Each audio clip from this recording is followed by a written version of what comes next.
the story that we have been waiting for centuries about what really happened between Laconco and President Jacob Zuma.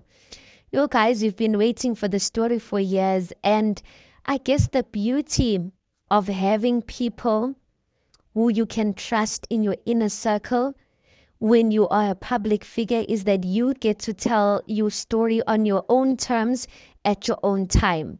Because I don't recall a time where someone sent like Kongo's like live or sent like any details about what really happened with her and Zuma. I don't recall that being leaked out to any publications. And maybe it could be that she doesn't have friends or doesn't have much family, but it can also be an indication that she really has a tight circle of people that she can really trust. And if it were up to me, you guys, I would say this is how celebrities should live their lives. Like you should be able to tell your story at your own time and on your own terms. And that's what Lacongo has done for herself. I mean, even when she was on The Real Housewives of Durban, no one like they were pressuring her, but she took her time, to come out with the story. And that's because at the end of the day, you guys, no matter like how things went down between the two of them, that is still the father of her child. And for that, I must give her a round of applause for that. That despite the hurt and the disappointment that she might have went through, she still was mature enough to not speak certain things to not speak certain things prematurely because there's a child involved and that's the father of her child. So I must give that to her, you guys. So anyway, Ula Tongo takes to Instagram. I believe it's Instagram. She takes to Instagram, telling or speaking about her story where she started off how she met Zuma, how things ended, and all of that. I'm not really sure like what spiked her, like even like talking about this like all of a sudden. Either number one, it's because of the show that's coming up, The Ultimate Girls Trip. The Ultimate Girls Trip, it's like the show that's coming where they take stars from reality TV like Real Housewives of Durban, Real Housewives of Joburg, like different stars, and they're gonna put them together. I don't really know what they're gonna be doing there. So either it's that maybe this information is gonna come out on that show, but I'm thinking if it's gonna come out on that show, she wouldn't see the need of actually explaining it, or either something's gonna come out on that show that's gonna make sense to why she felt the need to explain all of this now, because unprovoked and untriggered, like she decided to finally like share like what really happened. Or either there's something enkulu that's gonna be revealed that's gonna make like everything she's saying makes sense. I don't know, you guys, but I find it odd that like out of the blue she just like wake up one day and feel like she's gonna explain her story like out of the blue, angazi. But yeah, that's the beauty of being able to keep things within a small circle. So anyway, Ula Tongo says that she was living in a shack. I'm gonna summarize everything that she basically said. Yeah.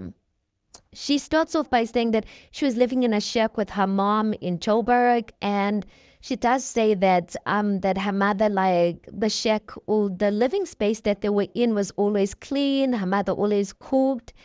Like she had a good example of what a mother was like in her life, despite the circumstances that she was in.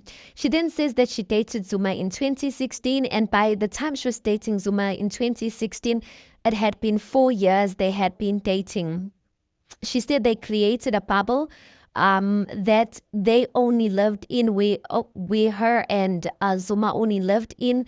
And she said people around her could tell that she's in love, but they just didn't know who she was in love with.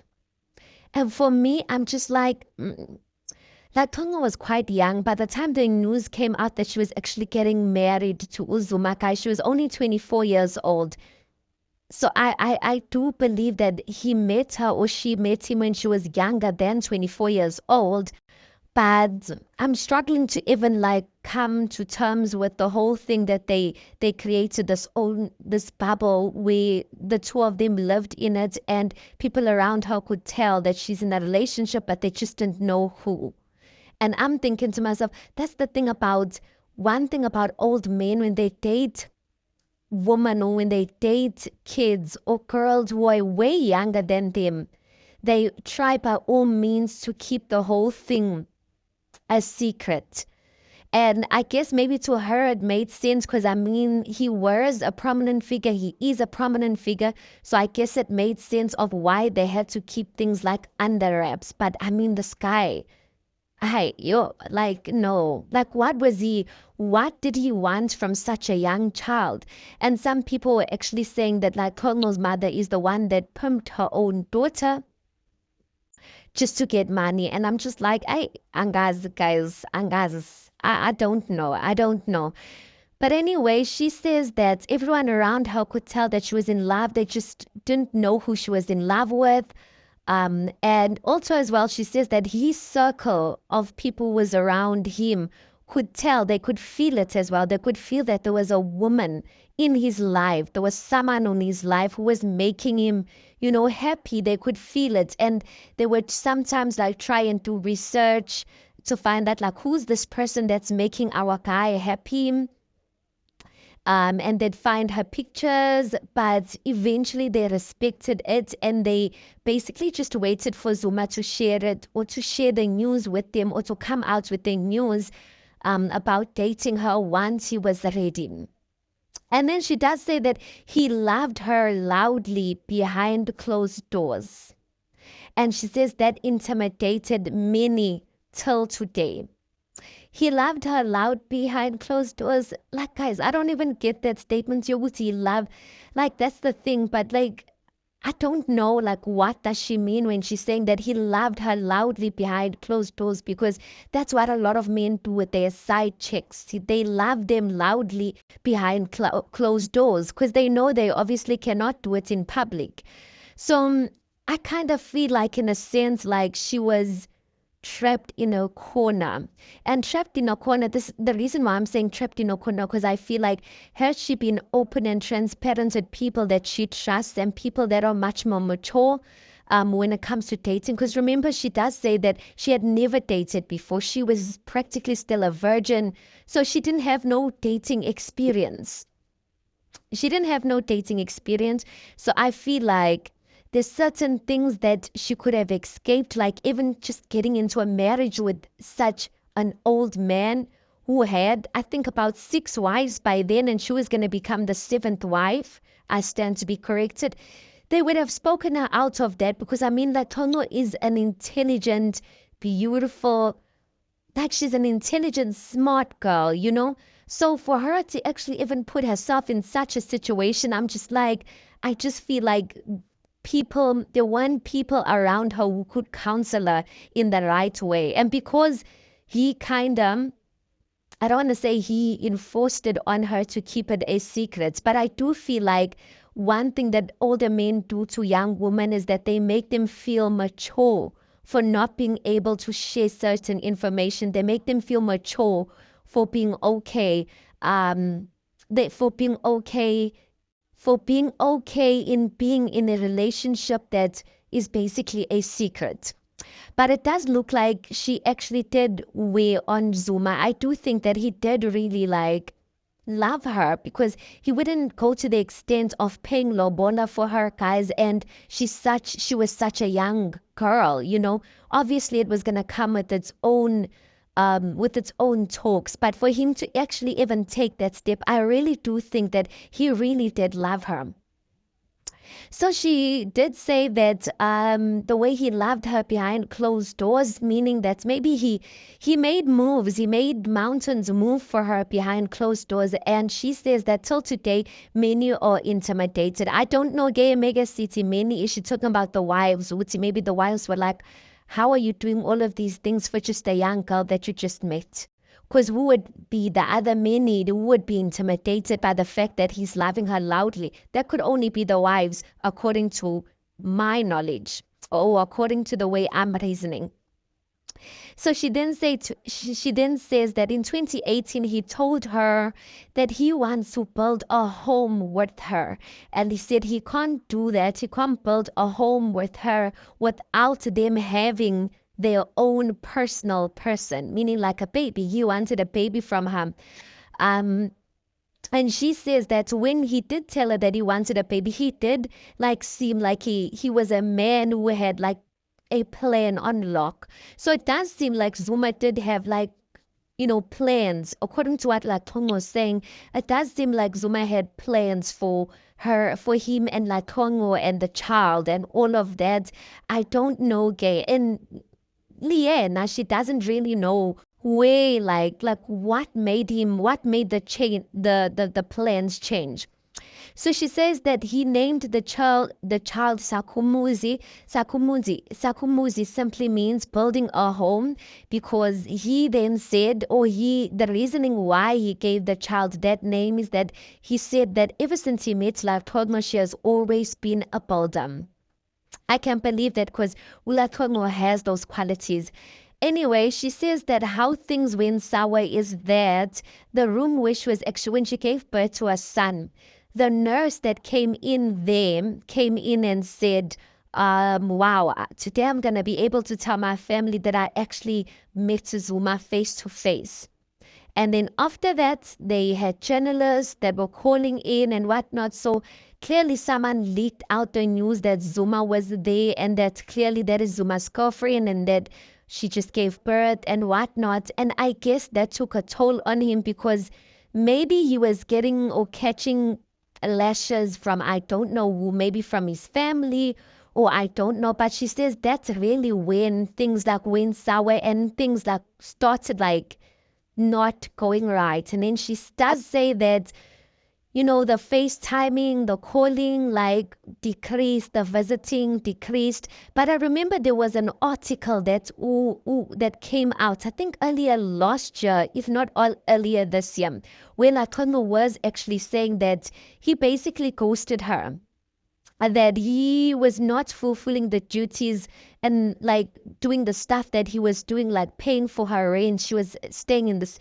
expensive apartment, and then he just suddenly just stopped paying for her rent.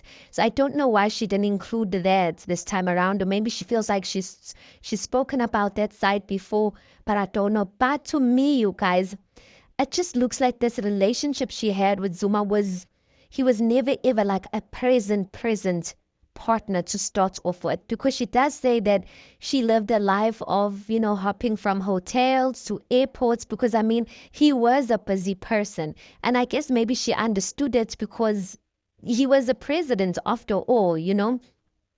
But she does then say that Zuma is now present in the child's life, and that makes me question, was this man a deadbeat father? Because even when she went to the Real Housewives of Durban, she didn't want to talk about this matter, you guys. It looked like Zuma was not a present father in his child's life. It looks like Kana Abuya Manje, like he's only being like a present dad now. And she does say that she's sure that there are serious reasons of why the plan changed. But till today, she doesn't really know, like why did the plans change. But it doesn't look like Zuma ever gave a reason of why things ever changed. It looks like things just changed, and she just had to accept things for what they are and like move on. Because she did say that when she came to Real Housewives of Durban, she didn't even know about like what is the status like of her marriage, of what really is going on. Yes, she was wearing the engagement ring, but things were like bad, you know. And maybe that's the reason why I just feel like sometimes even the Real Housewives of Durban, the way they were like pressurizing her into like finding out about her relationship status with the president, where she stays, why she doesn't host people, like just pressurizing her into those things, which was not fair, to be quite honest. But looking back now, we have a reason of why she was acting like that, because we just thought she was being unnecessarily secretive. And maybe she shouldn't have been on the show because, like, I mean, it is a reality TV show. Like, what are you doing there if there's certain things you want to keep private? But she does say that she didn't want to go there, but I don't know what eventually, like, convinced her to go there. But yeah, I don't know, you guys. She does say that she still has like a lot of respect for the guy and that, yeah, that's still her Charles' father. But I really don't know. I think she is definitely being the bigger person, but till today, I don't think she has gotten any answers of what really happened.